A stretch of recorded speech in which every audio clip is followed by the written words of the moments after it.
Praise the Lord. ஆண்டவராக இயேசுவின் நாமத்திலே உங்களை வாழ்த்துகிறேன். கர்த்தர் ஆமென் மிகவும் நல்லவராக இருக்கிறார். நம்முடைய வாழ்வின் எல்லையெங்கிலும் அவர் நன்மைகளை செய்கிறவராகவே இந்த பூமிக்கு வந்தார்.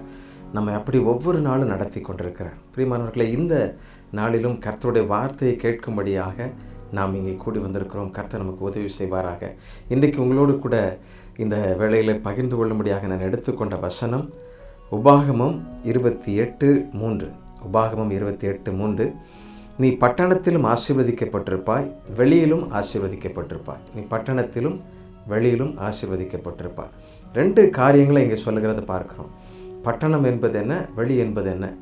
ஆதி நாட்களில் ஒரு பட்டணத்திற்கு அரண் இருக்கும். அந்த பட்டணத்திற்கு உள்ளாக, அப்படி என்றால் இது ஒரு கிராமம், அந்த கிராமத்திற்கு உள்ளே என்று வைத்துக் கொள்ளுங்கள்.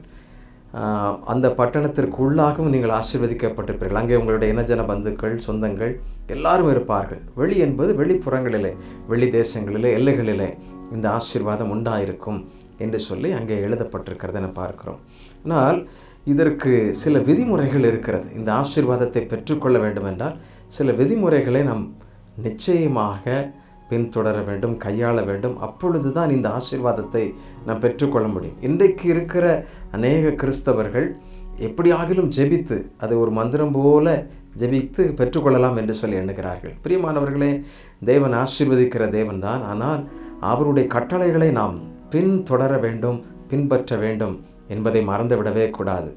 இங்கே 28ஆம் அதிகாரம் உபாகமத்திலே முதல் வசனத்திலே, இன்று நான் உனக்கு விதிக்கிற உன் தேவனாகிய கர்த்தருடைய கட்டளைகளின் படியெல்லாம் செய்ய கவனமாயிருக்கும்படிக்கு அப்படின்னு சொல்லப்பட்டிருக்கிறது. அப்படின்றால் தேவனாகிய கர்த்தருடைய கட்டளைகளை எல்லாம் நீ கவனமாய் செய்ய வேண்டும் என்று சொல்லப்பட்டிருக்கிறது. எல்லாருடைய திருமணத்திலும் நிச்சயமாக சங்கீதம் 128 அவர்கள் வாசிப்பார்கள், இல்லைன்றால் பேசுவார்கள். முதலாம் வசனமே என்ன சொல்லப்பட்டிருக்கிறது என்றால் சங்கீதம் 128:1, கர்த்தருக்கு பயந்து அவர்கள் வழிகள் நடக்கிறவன் எவனோ அவன் பாக்கியவான்.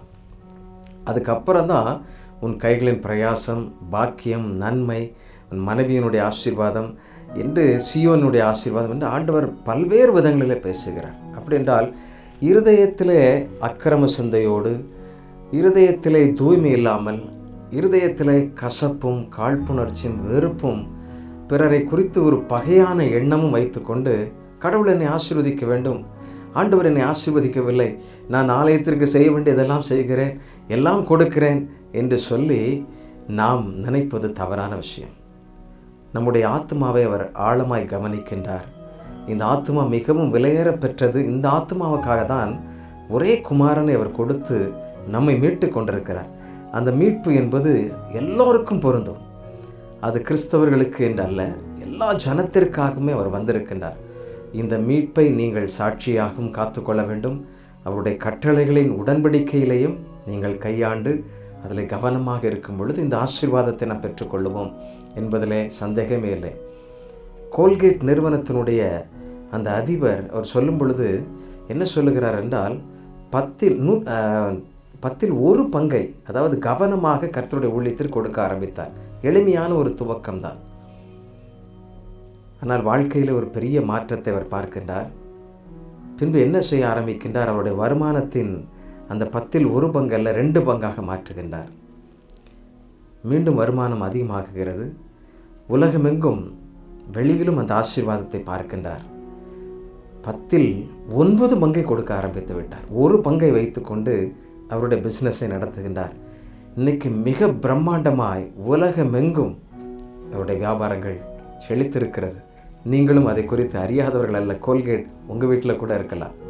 அவர் ஒரு கிறிஸ்தவர், கர்த்தருக்கு பயந்து நடந்தவர். மனதிலே கசப்பும் காழ்ப்புணர்ச்சியும் தூய்மை இல்லாமல், கர்த்தருடைய சத்தத்திற்கு கீழ்ப்படியாமல் எவ்வளவுதான் கடவுளை மயக்கி விடலாம், மசியம் செய்து விடலாம் என்று சொல்லி எண்ணுவோம் என்றால் ஒரு தவறான விஷயம். ஆண்டவர் நம்மை அழைக்கின்றார். அவருடைய இதய பாரத்தை பகிர்ந்து கொள்ள அழைக்கின்றார். அநேகர் பாவத்தோடு கூட வாழ்ந்து கொண்டே இந்த பரிசுத்தமான இந்த ஆசீர்வாதமும் வேண்டும் என்று எண்ணுகின்றார்கள். இல்லை, தேவன் ஆசீர்வதிக்கின்றவர். பாவத்தை விட்டுவிட தீர்மானித்து ஆண்டவருடைய சமூகத்தில் அவைகளை இறக்கி வைத்துவிட்டு புது வாழ்வுக்கு வாருங்கள். ஆண்டவர் உங்களை நிச்சயமாக பலப்படுத்துவார், புதிதாக்குவார். உங்கள் எல்லைகளை பட்டணத்திலும் வெளியிலும் ஆசீர்வதித்து அநேகருக்கு உங்களை ஆசீர்வாதமான பிள்ளைகளாக வைப்பார். சேர்ந்து பாடலாமா? நெஞ்சத்திலே தூய்மை உண்டோ, இயேசு வருகிறார்.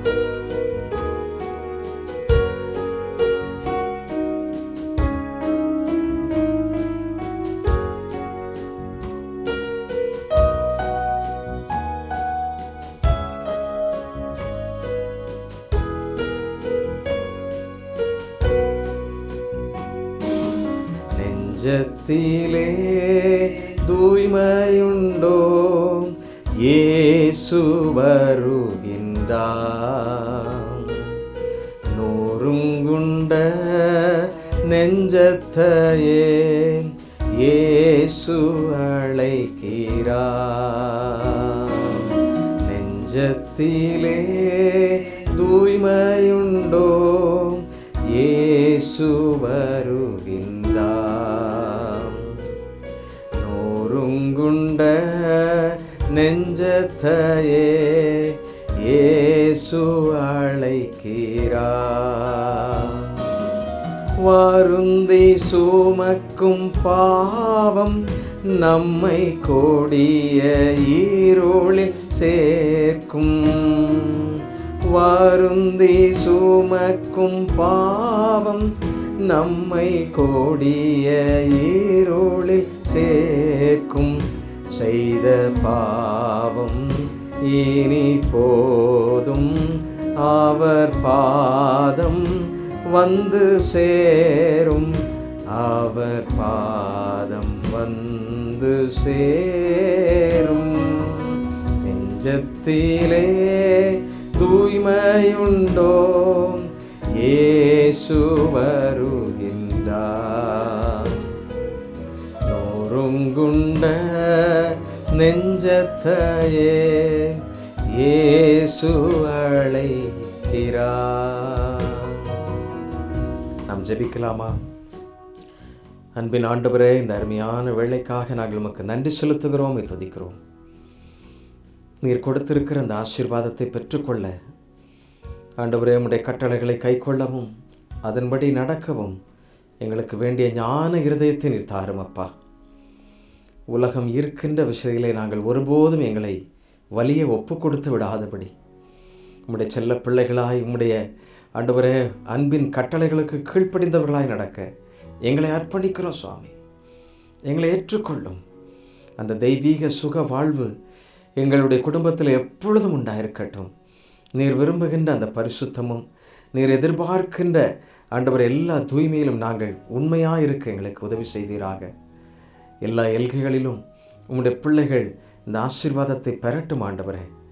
அவர்களை அழுத்துகின்ற, வருத்துகின்ற, அவர்களை மீட்பின் வாழ்வுக்கு நேராக வர முடியாதபடி தடை செய்கின்ற எல்லா போராடுகின்ற சத்துருக்களுடைய தந்திரங்களை இயேசுவின் நாமத்திலே நாங்கள் கடிந்து ஜெபித்து ஜெயமெடுக்கிறோம் அப்பா.